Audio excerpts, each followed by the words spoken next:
Hey, hello friends. Welcome to the English is Fun. In this channel, we will learn English in a very efficient manner.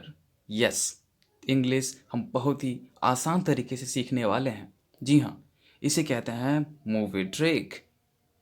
यकीन मानिए कि अगर आप इस channel में हर videos को 2 से 3 बार देख लेते हैं तो आप इंग्लिश बोलने में बहुत ही इजी मेथड फील करेंगे. जी हाँ, आप हफ्ते भर में देखेंगे आप में बहुत बड़ा बदलाव आ गया है. तो इस चैनल को आप सब्सक्राइब कर लें, लाइक कर लें, शेयर कर दें. अगर पसंद आए तो शेयर कर दें. जी हाँ, तो without getting let let's start. The first sentence is, पहला जो सेंटेंस है वो बताने से पहले मैं सबसे पहले आपको ये बता दूं कि इसका स्टोरी क्या है. थोड़ा सा स्टोरी बता देता हूं ताकि आप इसे बाद में भी मेमोराइज कर सकें, याद भी रख सकें. तो चलिए बताते हैं. ये जो लड़का ऊपर देख रहा है, ये लड़का और एक पिंक वाली लड़की, ये दोनों एक दूसरे से बात करना चाहता है. तो ये जो लड़का है इस लड़की को काफ़ी देर से फॉलो करता हुआ इस होटल में पहुंचा है और ये लड़का इस लड़की से बात करना चाहता है. तो चलिए हम देखते हैं कि स्टार्ट क्या से होता है. तो फर्स्ट सेंटेंस ये है कि इन प्लेटों को ले जाएं. इन प्लेटों को ले जाएं. ये जो वाइट कलर का पहना हुआ खड़ा है ये वेटर है. इस वेटर को ये लड़का कह रहा है इन प्लेटों को ले जाएं. तो सेंटेंस बना टेक दीज प्लेट्स आवे. आवे मतलब ले जाना होता है, दूर ले जाना होता है. तो टेक दीज प्लेट्स आवे. The next sentence is Jagdish मेरा ऑर्डर कब मिलेगा. ये लड़की वेटर से कह रही है जगदीश मेरा ऑर्डर कब मिलेगा. वेटर का नाम जगदीश है. तो इसका इंग्लिश हो गया Jagdish when will I get my order. When will I get my order. The next sentence is the waiter कहता है इन अ बीट. थोड़े समय में. जी हाँ, थोड़े समय में. इन अ बीट. जी हाँ, बीट एक बहुत ही छोटा टाइम हो गया, एक छोटा सा बहुत ही छोटा हो गया यूनिट, जिसे हम बीट कहते हैं. तो हम इसे यूज़ कर सकते हैं. नेक्स्ट सेंटेंस, लड़की कहती है ऑल राइट मतलब ठीक है. ऑल राइट मतलब ठीक है. नेक्स्ट सेंटेंस पे चलते हैं.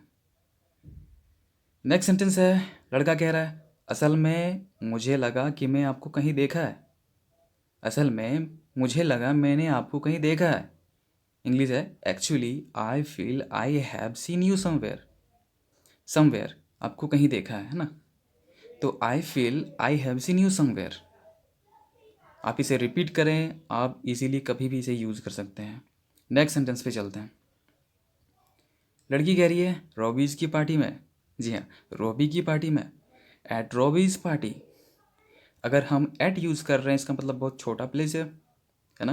अगर छोटे प्लेस का बात हो तो हम एट यूज़ करते हैं. तो एट रॉबीज़ पार्टी. रॉबी मतलब कोई एक आदमी होगा, कोई लड़का होगा, है ना. तो नेक्स्ट सेंटेंस पे चलते हैं. नेक्स्ट है मैंने इसे 3 बार देखा है ना. लड़का कह रहा है मैंने इसे 3 बार देखा है. That's mean I have seen it 3 times. Next sentence पे चलते हैं. सीधे पॉइंट पर आओ. लड़की कह रही है सीधे पॉइंट्स पर आओ. Come straight to the point. Come straight to the point. To the point मतलब सीधे पॉइंट पे आओ. चलिए नेक्स्ट सेंटेंस पे चलते हैं. लड़का कहता है रोनेट बागची पवित्र दिल मुंबई से. मतलब लड़के का कहने का है कि मैं रोनेट बागची हूँ, एक पवित्र दिल वाला मुंबई से. The English is this is Ronit Bagchi scad hearts Mumbai. Next sentence पे चलते हैं. नेक्स्ट सेंटेंस है मुझे विश्वास नहीं है कि हम एन आर्बर में 5 साल के लिए थे और कभी नहीं मिले थे. लड़की कह रही है मुझे विश्वास नहीं है कि हम एन आर्बर में 5 साल के लिए थे और कभी नहीं मिले थे. मतलब इंग्लिश में है I can't believe we were in an arbour for 5 years and never mat.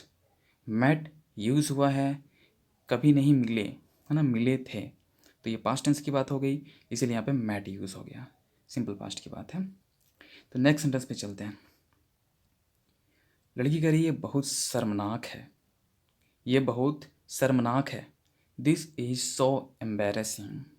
Embarrassing मतलब शर्मनाक. ओके नेक्स्ट सेंटेंस में चलते हैं. जब से मैं मुंबई में स्थानांतरित हो गया. जब से मैं मुंबई में स्थानांतरित हो गया, मतलब ट्रांसफ़र हो गया, है ना। So ever seen I shifted to Mumbai, ever since I shifted to Mumbai, मतलब कोई जगह पे अगर कोई बसता है तो उसे शिफ्टेड कहते हैं, स्थानांतरित होना। एक ट्रांसफ़र अलग होता है, एक शिफ्टेड अलग होता है। वो कई और प्लेस से आकर के किसी और प्लेस में अगर बसता है तो उसे शिफ्टेड कहते हैं। तो ever since I shifted to Mumbai. Next, मैं यहाँ की बोली से प्यार करती हूँ। लड़की कह रही है मैं यहाँ की बोली से प्यार करती हूँ। I just love the dialect here, I just love the dialect here. Dialect मतलब हो गया बोली, ठीक है। नेक्स्ट, पूरे दिन मेरी नौकरानी बुलाई, सॉरी दूसरे दिन मेरी नौकरानी बुलाई। The other day my made called, called okay, my other day my made called, दूसरे दिन मेरी नौकरानी बुलाई। फिर कहती है और उसने कहा कि वो काम करने के लिए नहीं आएगी क्योंकि उसकी दादी मर गई है। तो इसका इंग्लिश है and she said she won't come to work, she won't come to work. Won't मतलब विल नॉट, ओके, ये शॉर्ट है। Because her granny has turned off, granny मतलब दादी, एंड हैज़ टर्न्ड ऑफ का मतलब मर जाना होता है। नो मोर का भी मतलब मर जाना होता है। तो नेक्स्ट, और मैं ऐसा थी, और मैं ऐसा थी, इसका क्या मतलब है। लड़की कह रही है और मैं ऐसा थी, मुझे ऐसा लगा कि इसका क्या मतलब है, टर्न्ड ऑफ का क्या मतलब है, पति है क्या, बुझ गया। तो इसका इंग्लिश है and I was like what does that mean, what does that mean, इसका क्या मतलब है। मतलब उसके जब वो इसका ग्रैनी जब बोलती है ना, ग्रैनी जब उसकी मेड कहती है कि मेरी जो ग्रैनी है मतलब मेरी दादी है वो टर्न्ड ऑफ हो गई। टर्न्ड ऑफ एक बल्ब थोड़ी है जो टर्न्ड ऑफ हो जाएगा। तो वो लड़की सुन करके थोड़ा सा ऐसा फील कर रही है एंड आई वॉज लाइक ना। नेक्स्ट पे चलते हैं। मुझे यहाँ की बोली पसंद है। फिर लड़की कह रही है मुझे यहाँ की बोली भी पसंद है। So I love the slang here. Slang एक तरीके का बोली होता है, एक तरीके का अलग तरीके का बोली होता है, एक डायलॉग टाइप का होता है। So I love the slang here. Next पे चलते हैं। पहले तुम मुझे घर छोड़ दोगे, पहले तुम मुझे घर छोड़ दोगे, इसका इंग्लिश है first you will drop me home, first you will drop me home. Next sentence, फिर आप मेरे नंबर के लिए पूछेंगे, फिर आप मेरे नंबर के लिए पूछेंगे। Then you will ask for my number, then you will ask for my number. तो ये सेंटेंस सारे जो हैं इसे आप एक एक दो दो तीन बार रिवीजन कर लीजिए, एकदम याद ही कर ले हम बोले तो कभी भी आपको कोई दिक्कत नहीं होगा। यकीन मानिए इंग्लिश सीखने के लिए ग्रामर की कोई ज़रूरत नहीं है। मेरा मानना है कि इंग्लिश तो और ग्रामर का दूर दूर तक कोई रिश्ता ही नहीं है। जी हाँ, कोई रिश्ता ही नहीं है। आप ज़रा सोच के देखिए कि जब आप छोटे थे, जब आपने अपना भाषा सीखा था, कोई ग्रामर सीखा है। इनकेस आप हिंदी बोल सकते हैं तो आपने कोई ग्रामर पढ़ के हिंदी बोल रहे हैं क्या?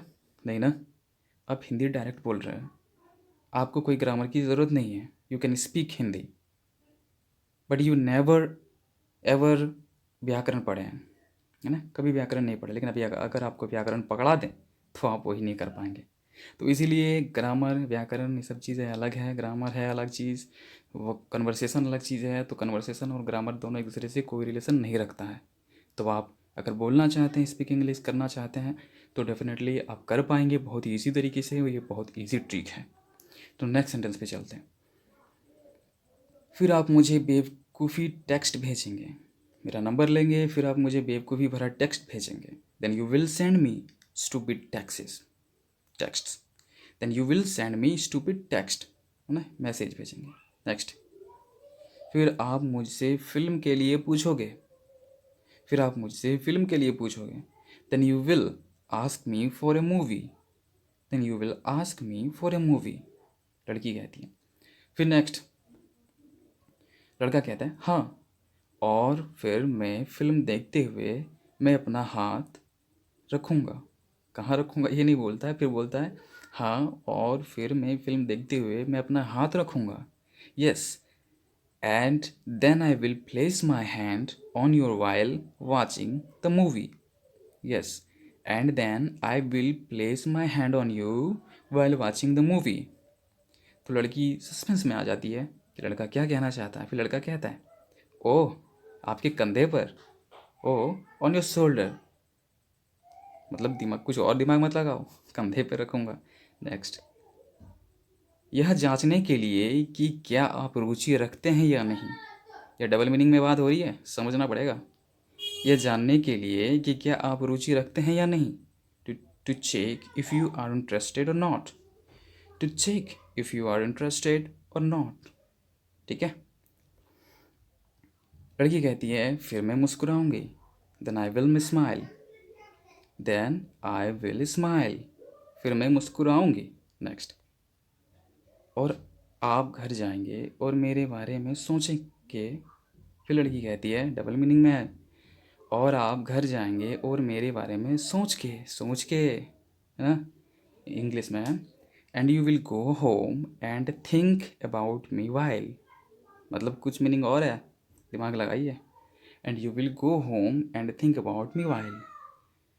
फिर लड़का कहता है, लड़की कहती है आप रोमांटिक गाने सुनना, आप रोमांटिक गाने सुनेंगे, कुछ और नहीं, रोमांटिक गाने सुनेंगे। You listen to romantic songs, आप रोमांटिक गाने सुनना। You listen to romantic songs. फिर लड़का कहता है हाँ बिल्कुल, या श्योर।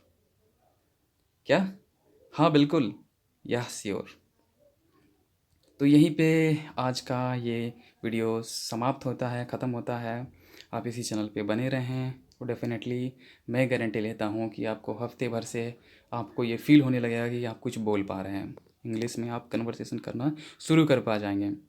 उसके बाद आप महीने भर में बहुत कुछ बोल लेंगे, यकीन मानिए मेरा, आप बहुत कुछ बोल लेंगे। मैंने भी इसी तरीके से सीखा है और I can speak. Yes, so I can speak, I can face any interview without any interrupt, so you can try it. This is really very helpful for me. So मैंने सोचा कि सबको मैं सिखाऊंगा, है ना। ये बिल्कुल एक ऐसा तरीका है जिसे मैं सिखाऊंगा और हर किसी को सिखाऊंगा, कोई भी ऐसा नहीं रहेगा कि इंग्लिश बोल ना पाए। तो इस चैनल को सब्सक्राइब कर दें, लाइक करें, शेयर कर दें अगर पसंद आए तो, और बने रहें।